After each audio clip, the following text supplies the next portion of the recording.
Acción, tu revista mensual de cine y series, con los mejores estrenos de cine, fichas y reportajes coleccionables, series de televisión y 4 pósters todos los meses. Búscala en tu kiosco.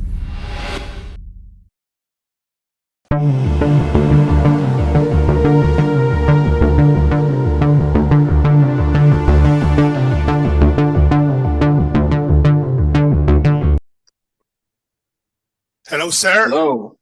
How are you?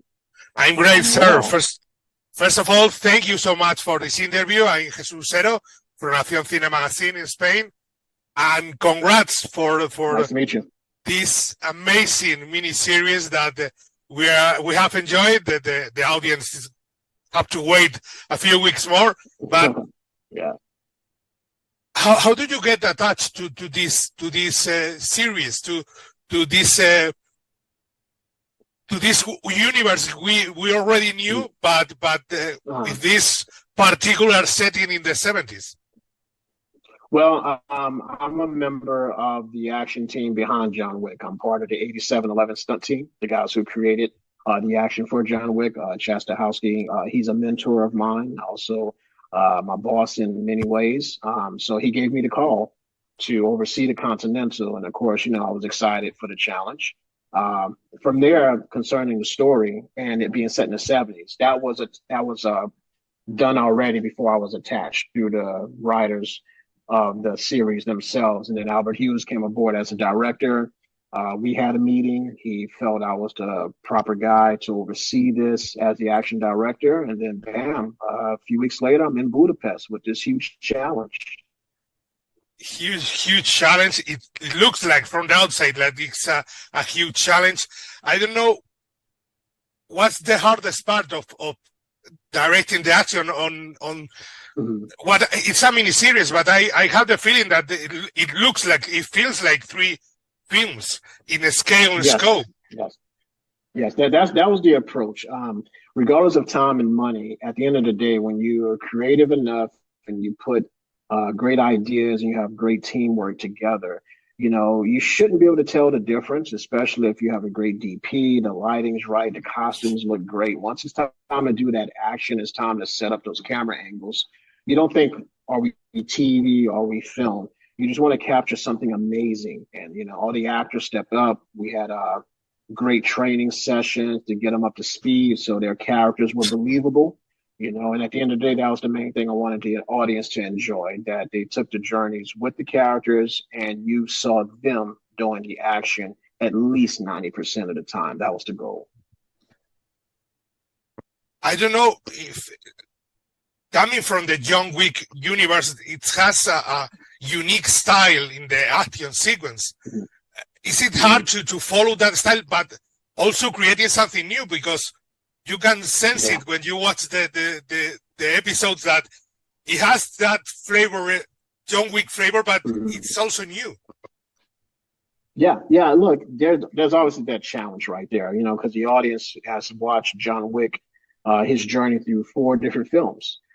So our challenge, first of all, was in the Continental, our very first action sequence, the stairwell. We wanted to make sure that when you checked in, so to speak, to the Continental and seeing this world, that you felt a sense of ease once you saw the stairwell sequence, because then you was able to say, oh, okay, I'm ready to sit back and watch the story develop now, because I'm already taken care of in the sense of they are honoring the Wick world in the action, the style, the look, the feel. So, that was just a taste of things to come. So let's see what else they have. So we just wanted to make sure that what was done in the Wick world, we did our version through these characters, and we had a bright team, and it all came together. Does that add more pressure to direct this action sequence, to have to follow what John Wick has created?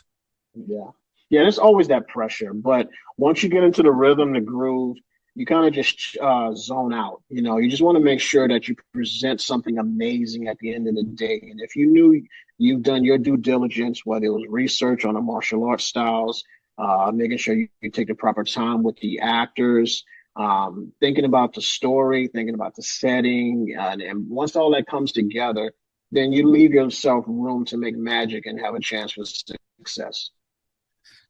You just mentioned the cast, the actors, how hard it was to work with them for us to believe these sequences. You just said you wanted them to be there, to feel real. How hard it was to prepare all of them for these 3 episodes? Well, it's always challenges because most of the actors didn't come from an action background.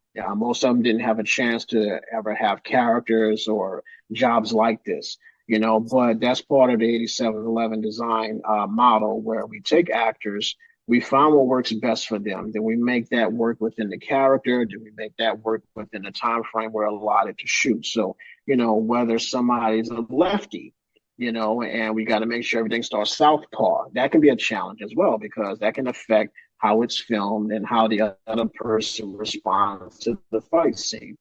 Whether someone has never shot a gun before, now they have to be believable that they've been shooting guns all their life as the character.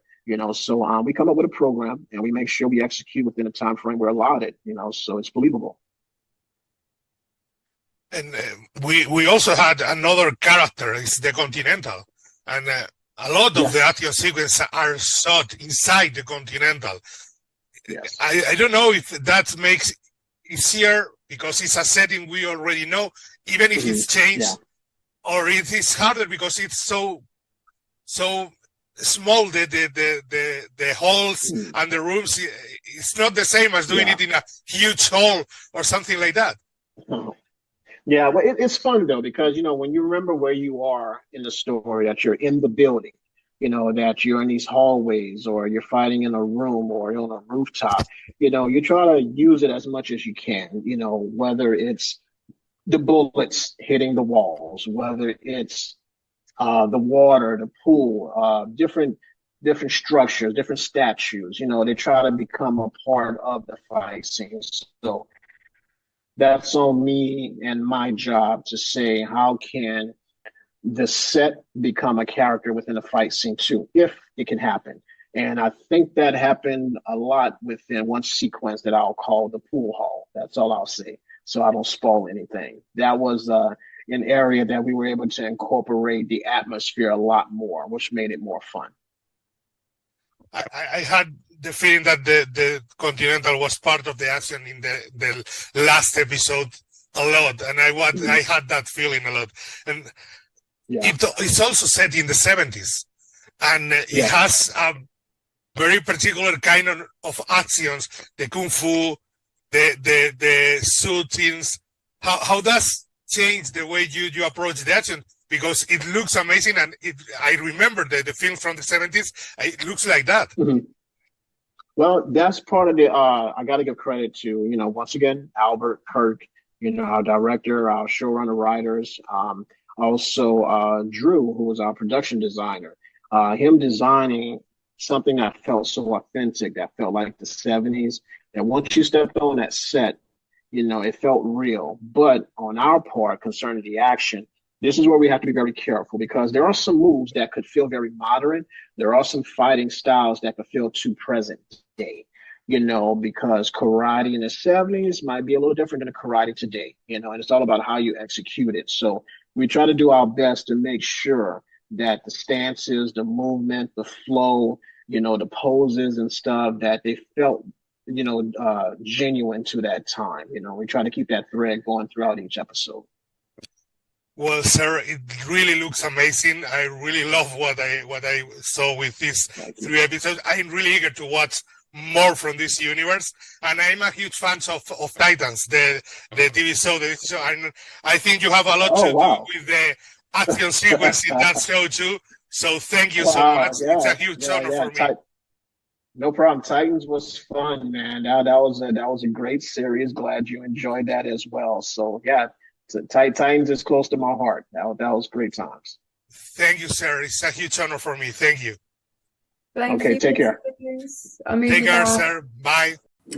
Acción, tu revista mensual de cine y series, con los mejores estrenos de cine, fichas y reportajes coleccionables, series de televisión y 4 pósters todos los meses. Búscala en tu kiosco.